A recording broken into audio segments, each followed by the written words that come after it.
Hello, welcome to Jason the Old Millennial. My name is Jason. I'm speaking to you here in my basement in the great state of Kansas. And today I am continuing or finishing my list of top 10 favorite Christmas movies. Last video I did 10 through 6, so now I'm going to do 5 through 1. 5 favorite Christmas movies.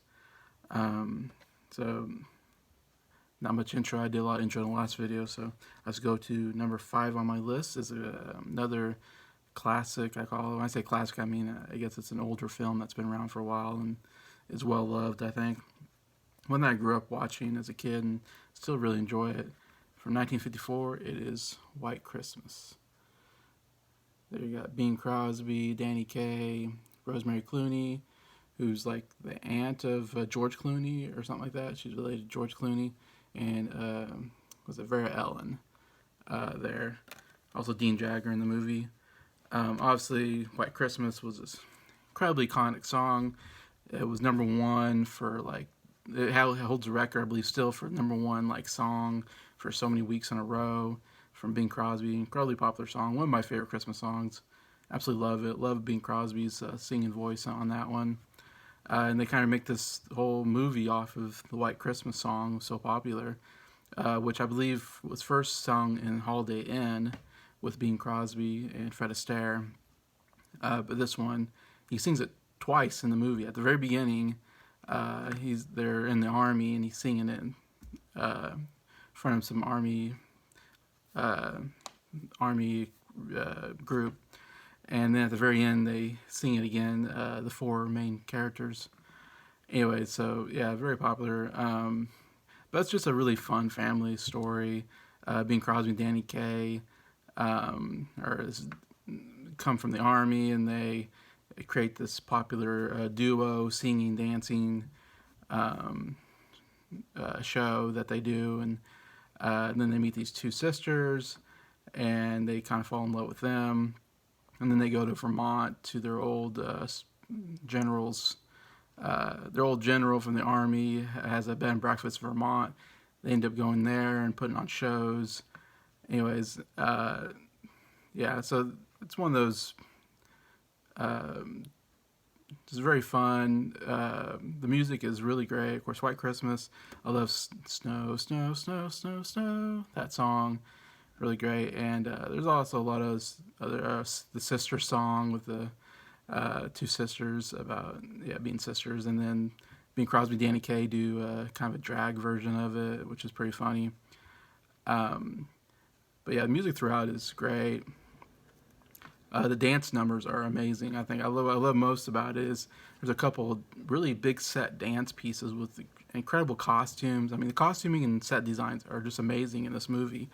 And Vera Ellen especially, she's an incredible dancer, and there's a lot of moments where it's her doing this dance routine with this incredible costumes and big sets, and those are a lot of fun to watch. I love a good dance sequence, and so that has a lot of that along with the music. The love story, the plot, maybe nothing special, but the actors are so good in it that it makes it a really great movie. Of course, Bing Crosby, like I said. Decent actor, love his voice. Danny Kaye is absolutely hilarious. I love Danny Kaye in this movie. He's really what makes this movie so great, I think. Anyway, so yeah, definitely White Christmas is one I still love to watch over and over again. That's number 5 on my list. Number 4, one of the funniest movies I ever watched, Lampoon's National Christmas, there with Chevy Chase there. Obviously the the Vacation, National Lampoon's Vacation movies, kind of this great franchise that Chevy Chase stars in with National Lampoon's Vacation, European Vacation, and then I think this is the third movie in the series, I believe. In my opinion, the best of the series. I really enjoy it. There's also Vegas Vacation, then they did a new Vacation, not with Chevy Chase. So they did about 4 movies together. Always enjoyed the Vacation movies. Chevy Chase, definitely I think he's at his funniest as Clark Griswold. I think it's his best character. I enjoy all those. This one, definitely, I love the Christmas atmosphere of, it's really about, like I said, some movies are about Santa Claus. This movie is just about dysfunctional family getting together for Christmas and having a Christmas dinner and all that. And Chevy Chase trying to create like the perfect, Christmas atmosphere and Christmas, dinner and party, whatever, and family get together. He really wants it to be this great moment. And he tries very, very hard, though he's very incompetent. Um, and I do love that because isn't that what Christmas is about? Dysfunctional family getting together. Um, that's really the heart of Christmas. I think is you gotta have family get together, and you got to fight. You gotta have crazy things happen. That's Christmas for you. Getting together with family, and definitely they show that really well, especially with Cousin Eddie. I love Cousin Eddie. What's his name? Randy Quaid. Absolutely hilarious in every scene. How he totally messes everything up. But my favorite part is when he puts up the lights. He puts up so many lights, way more than it's really humanly possible. And the whole trying to get the lights to work, lights aren't working. And then finally he gets the lights to work. And that moment when the lights shine and it's so bright, it's like, it's blinding how bright the lights are. I don't know, that scene makes me laugh every time. I love that scene so much. Every time I watch this movie, I always have to stop and pay attention because I'm just like, I love that moment. And they do the Hallelujah chorus, and he puts together the greatest Christmas light house I've ever seen. So much that it short circuits the whole like town or whatever that they're in. All the power goes down. They have to do emergency power because so much electricity is coming out through this house that's taking out all the power in the city, whatever. Absolutely hilarious. I've only put a couple lights on before, and sometimes that doesn't work. I can't imagine putting that many lights on a house. I think it's absolutely hilarious. And that's what Christmas is about, isn't it? Trying to put Christmas lights on a house and the failures of that, and then of course, in this case, how excited he is when he gets it, actually accomplishes it, all that. Anyway, so yeah, just a really funny family Christmas movie, I think. And that was at number 4. Number 3, we have Elf with Will Ferrell there playing Buddy the Elf. Directed by Jon Favreau before he kind of got really big with the Iron Man movie, and then later on with Jungle Book and Lion King and all that, and it's become one of the top directors. He was doing more comedies like this, and again, another one of the funniest comedies I've ever seen. It's also a good Christmas movie. Will Ferrell, absolutely hilarious, one of my favorite comedic actors of all time. This was really like the first movie that he got to really star in. At this point, he was doing a lot of co-starring in movies like Old School, I believe, came out right before this. And so he was doing smaller roles, and he was hilarious in the smaller roles and more supporting roles. And so this first time where it's like, okay, you're top of the call sheet. The whole movie kind of rests on how good you are, and so it's a lot of pressure when you have to be the lead and see can Will Ferrell carry a movie, and this really proved that Will Ferrell can definitely carry a movie, and he's become one of the great, I think, comedic actors of all time, and has starred in so many movies and has done such a good job. So it's interesting looking back at this, how much was riding on. I think how he performed, and such an interesting character because he's childlike, naive, innocent character, and Will Ferrell plays it so perfectly. If he didn't play it so good, I mean, the movie wouldn't be nearly as good. But he's absolutely hilarious. I don't know how he does it. Somehow he knows this, great excitement in his face is hilarious all the time that he does. It's one of those things where he is Buddy the Elf. Like, he's not Will Ferrell. He is Buddy the Elf in this movie. Like, he totally totally becomes that character, and he does it so perfectly. And how sometimes he shouts excitedly and it's funny, and sometimes he whispers and it's funny. And like, I don't know how he does it. He just knows how the kind of tone to have in each scene that make it the funniest it can possibly be. Anyway, so I remember I saw this movie in the movie theater, of course, because I was a big Will Ferrell fan as a kid, and I remember watching it and thinking it was okay, not totally excited about the movie. Like, I thought, some of the plot lines didn't make sense or were kind of stupid. The whole love relationship between it's the first movie I saw Zooey Deschanel in too, kind of a young Zooey Deschanel, and and that relationship really doesn't make any sense. It's kind of stupid. And then the father, who's like this jerk, played by James Caan, then becoming all of a sudden becoming a good guy at the end. I always felt like it came kind of quickly. The redemption of that character just kind of comes all of a sudden. All of a sudden, he's like, "Oh, I'm wrong. I'm sorry for what I said." And I don't know. It kind of came rushed at the end, but as I watch this every Christmas, just more and more, I just laugh and laugh and laugh to a point where you laugh so much that you just go, I don't care about the plot or the kind of stuff that doesn't make sense. It's just sometimes you have to say, it's just so funny, it's such a joy to watch that it overcomes any flaws that it has, and that's my feeling about this movie. Like any flaws you might point out, I just go, I don't care. It's just one of the funnest movies to watch, and I love. And it's one of those movies where I even heard people say they don't like Will Ferrell at all, and will still say they like this movie. So it's one of those weird, unusual movies where it's good even if you don't like the actor. In this case, Will Ferrell. Anyway, so yeah, Elf definitely one of my favorites to watch every year. Number 3, number 2, probably my favorite Christmas story of all time, with a twist. It is A Muppet's Christmas Carol. There, with Kermit and Piggy and I can't remember the names, but anyways, of course Fozzie's in there and all the great Muppets, Gonzo, the Rat, Ritzo the Rat. Christmas Carol is the best Christmas story, probably one of the best stories ever written by Charles Dickens. I love the whole idea of Scrooge is this really terrible, horrible jerk, very unlikable. I mean, they did such a good job making him such an unlikable person, and then him going through that night of the different ghosts of past, present, and future, and then seeing him go from that to kind of understanding what his actions are on other people, and kind of how he's ruined his life through his actions and his greed and all that. And then him come around at the end and have this total great character redemption. I love movies with character redemption, and this is one of the best redemptions of a character where he goes from a very terrible person to being a very good person at the end. And it totally makes sense how it goes, and of course at the end he loves Christmas, and he does really good things at the end. Of course, and I've always been a big fan of the Muppets growing up, so I love the twist of putting the Muppets into the characters of the movie. And so, because of course the Muppets provide some good comedic flair in the movie.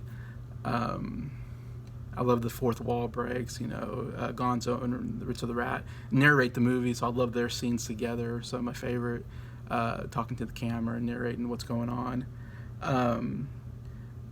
But I love, and it's also the music. I love the music. Of course, Muppets are known for good music, and this has some great Christmas music to it.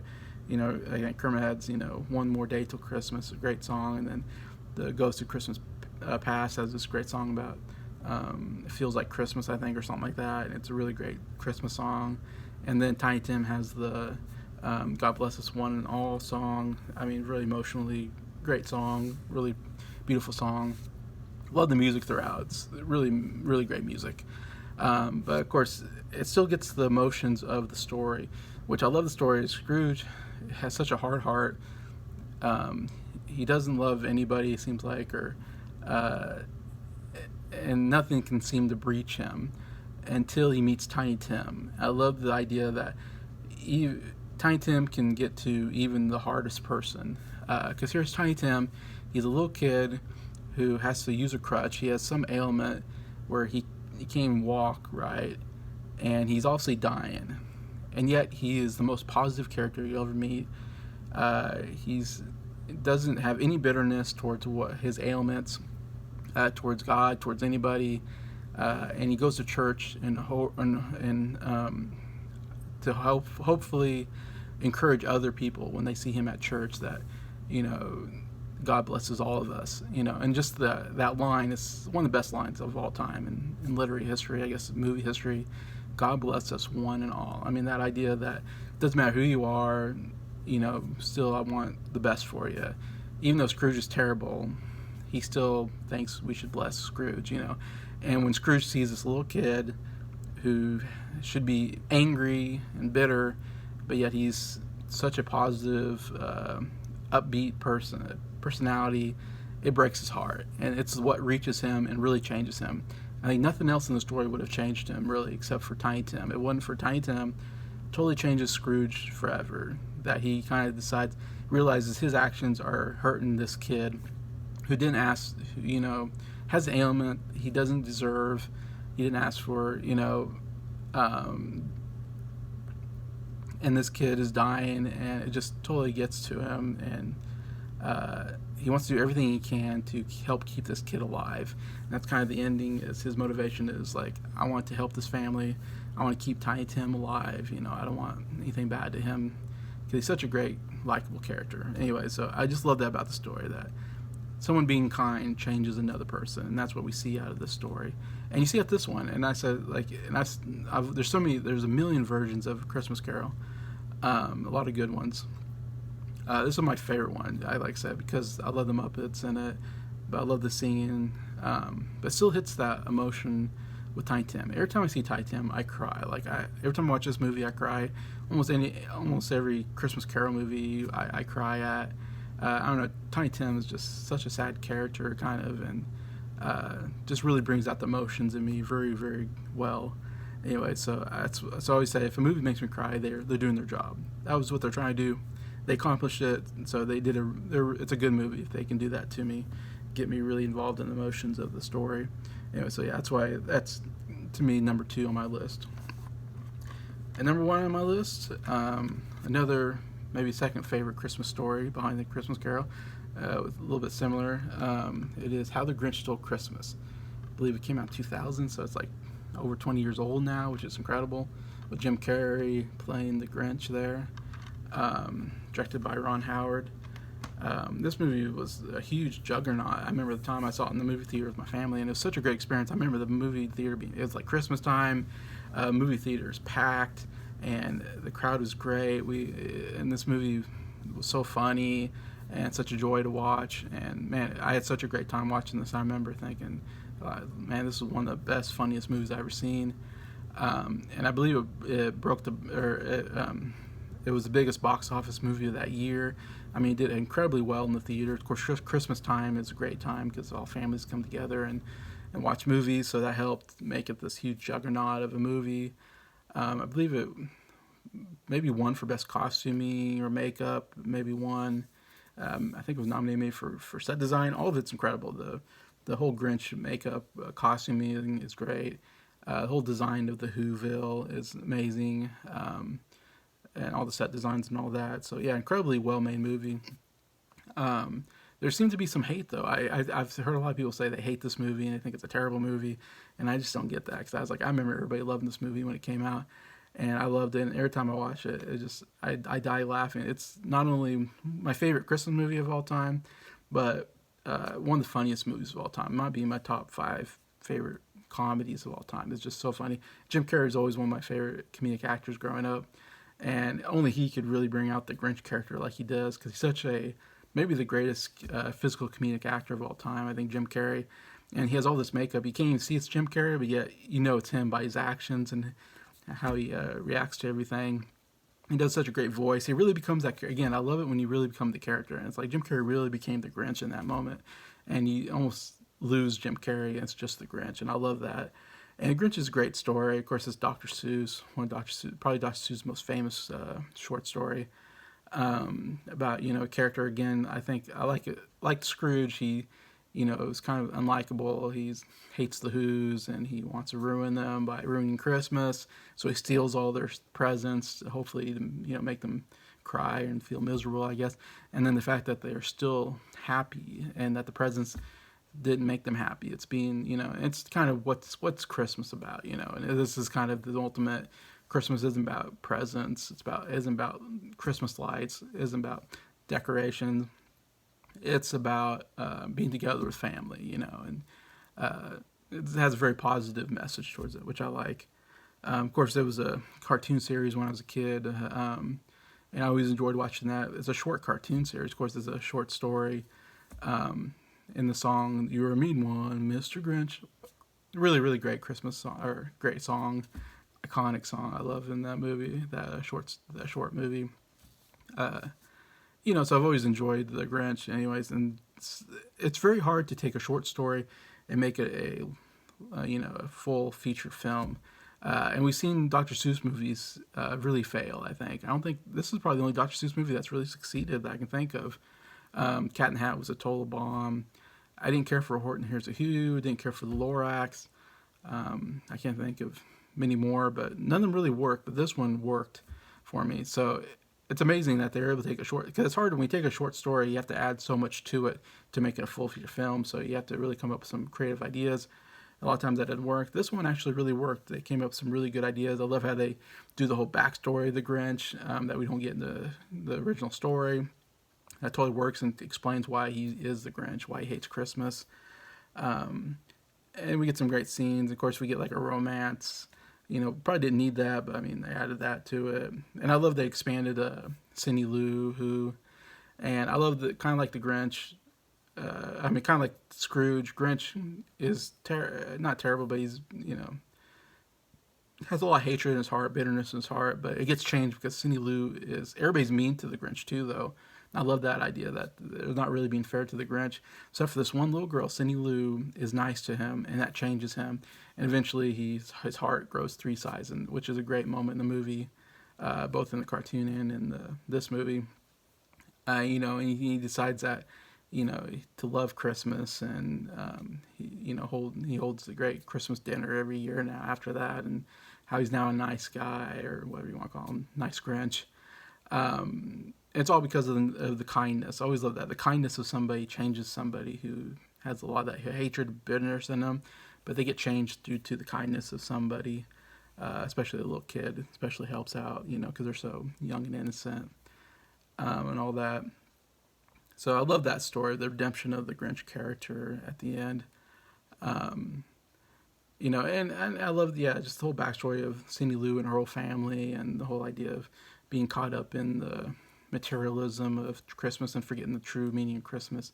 Besides Jesus Christ being born, besides that part, there's another, true meaning of Christmas, which is, just, being with family and having a good time and being nice to people. That's always kind of like this true meaning of Christmas, which I like about Christmas. It's about being nice and kind, giving money to the poor, helping people out, that kind of stuff. And so I love that.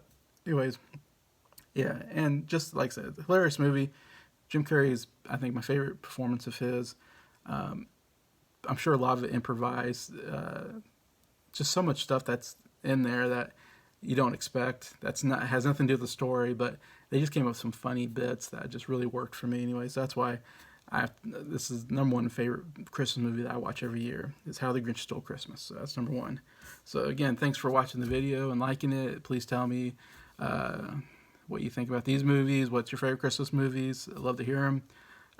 Just thank you to all subscribers for supporting the channel. Really appreciate you. And please have a good day and a Merry Christmas.